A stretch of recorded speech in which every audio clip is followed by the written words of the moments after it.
For more on the forthcoming October governorship election in Ondo State, southwest of Nigeria, we're now being joined by one of the aspirant. He is a PDP, that's the People's Democratic Party aspirant, Mr. Ezekiah Ebiseni. Thank you so much for joining us, if you can hear us now. Thank you, I can hear you. Great. My name is Olusola Ebiseni. I'm not Ezekiah. Okay. My name is Olusola. Thank you for that correction, Mr. Ebiseni. Let me just begin by asking you, because local politics and unwritten zoning formula do play a role when it comes to elections in Nigeria. You and at least 3 other aspirants of the PDP come from the South Senatorial District of the state. And there is a lot of clamor that it is time for power to rotate to the South. Do you think that this would be the clash of the titans for the PDP? Well, like you said, every political environment has its own culture. And the culture of rotation of the governorship seat in Ondo State appears to have been firmly established between the 2 senatorial districts of the state, particularly from 1999 and now. So when the people clamor and say it is the turn of the South Senatorial District where I come from, of course, it is being in tandem with the established political structure, culture of the state. But may I say this, that as an individual, I have all that it takes to be the governor of Ondo State, having served as elected local government chairman, having been a commissioner in this state for 3 times, having headed several commissions and parastatals of this state, particularly as chairman of the Ondo State Law Commission. In 2014, I was a delegate of the Southwest to the National Confab. I missed all other activities, particularly in the party. In the 2019 presidential and the National Assembly elections, I was the chief collation officer for the PDP in the state and the returning officer for the PDP at the presidential election, apart from being a member of the Presidential Campaign Council of the PDP. What I'm saying is that I have all it takes to be the governor of the state, zoning or no zoning. As a matter of fact, this is my second major attempt. This is the second major attempt. I contested in 2016, and I'm contesting now. And the name is a household name, in the state. Yes, zoning, I believe that it is an unwritten constitution in the minds of the people. I have all it takes to be governor of Ondo State by my pedigree, and the zoning favoring the part of the state that I come from is only an added advantage. All right, Mr. Ebiseni, you've actually railed out a huge list of how important you are to grassroots in Ondo State. But going head-to-head against the deputy governor, certainly, I'm sure before he actually switched allegiance, assurances might have been made to him about picking up the ticket for that particular one. Will there be any scenario that would see parties come together in terms of, I'm talking about individuals who are come together to align in front of one candidate or behind one candidate with the hope of pushing the PDP, or is it about individual interest at this point? Yes, you cannot rule out alignment of forces. And if we go by the seriousness of the aspirants, particularly, I told you this is my second major attempt. I use the word major because in 2006, I showed interest in the governorship of the state. But because of the rotational formula of the state, because the man I was to succeed then, Dr. Olusola, was from my own part of the state. I was asked by the party then to step down. And that was the Democratic People's Alliance, DPA, that was a party package by the Afenifere, of which I'm a member of his national caucus.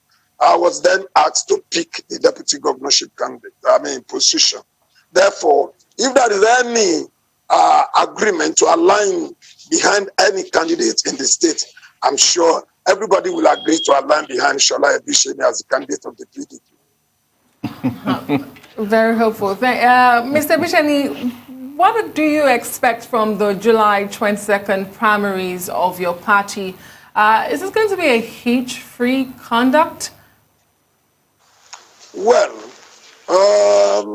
the party in the state has a culture of free and fair primary.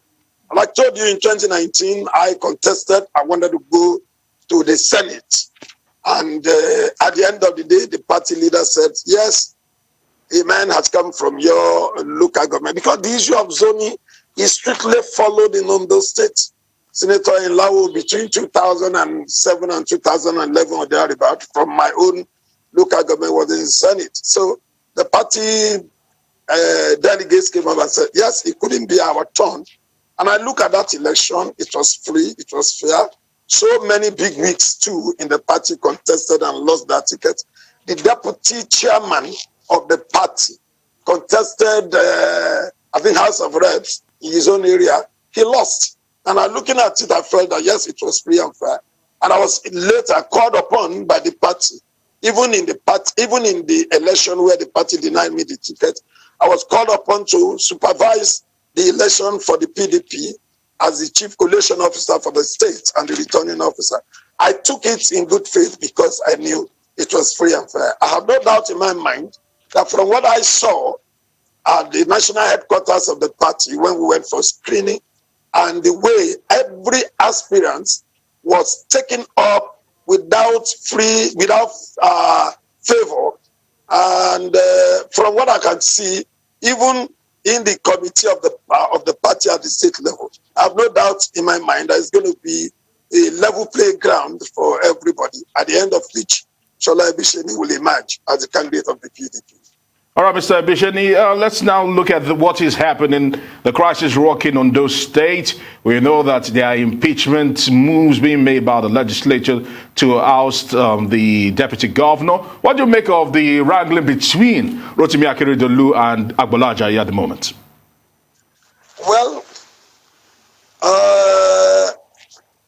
when there is an action, there's likely, in fact, it's natural that there will be a reaction. What is happening in Ondo State is not new to politics. And what I do know is that it contains a good thing for the PDP in the state. The issue of our state is that at any time there's going to be a change of power, the party in power has always been in crisis. So this is not an exception. But talking strictly about the crisis between the governor and his deputy, well, first and foremost, I said it has to do with the political interests of each and every one, of each of them, and believing that every man has the power, the right to pursue his destiny. I think that is what is happening between the two of them, and impeachment is not new. I think in the last dispensation, there was impeachment in this state.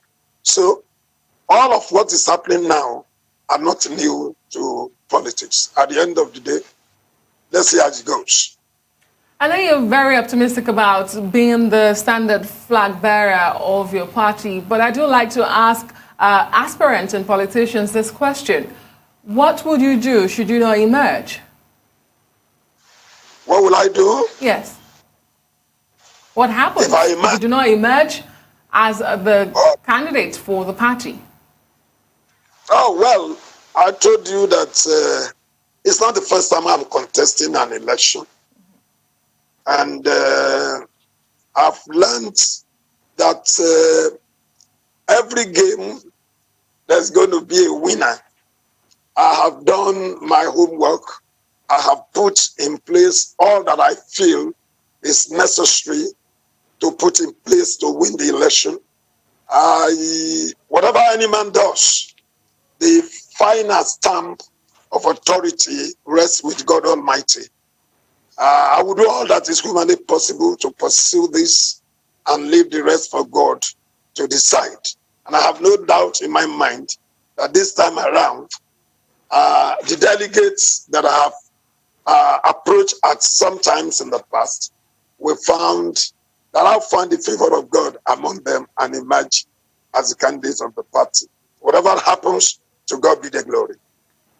All right, Mr. Ebiseni, I would like to find out from you the allegations levied against the deputy governor: gross misconduct, financial recklessness, abandonment of office, official duty, and other assignments, amongst others that have been leveled against the deputy governor. Is there any sense of truth to some of these allegations, or any of these allegations, or are they baseless as they were? And is this just mere political persecution? That is a very funny question. Allegations have been made. The allegations are not made against me. And you're asking me if there is... No, I want to find, as a member of the PDP and also as a citizen of the state, certainly you must have heard, and certainly some of these things that have been leveled against him are not hidden under the sun. There's certainly, some of them are maybe public knowledge. That's why I'm asking, do you think there is any truth to any of these allegations, or do you think that they're just mere political persecution from the governor? As a lawyer, I know there is a complainant, which is the House of Assembly, and I know there are complaints which are allegations put forward against a defendant. The onus is on the complainant to prove the allegations, and once a prima facie case is established by the complainant, the defendant has the onus to defend the allegations that have been put before him.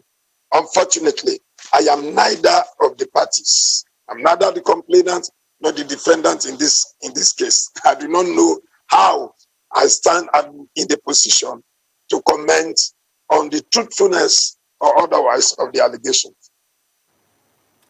Thank you so much, Mr. Olusola Ebiseni. We wish you all the best at your primaries coming up July 22nd. Many thanks for coming on Newsday.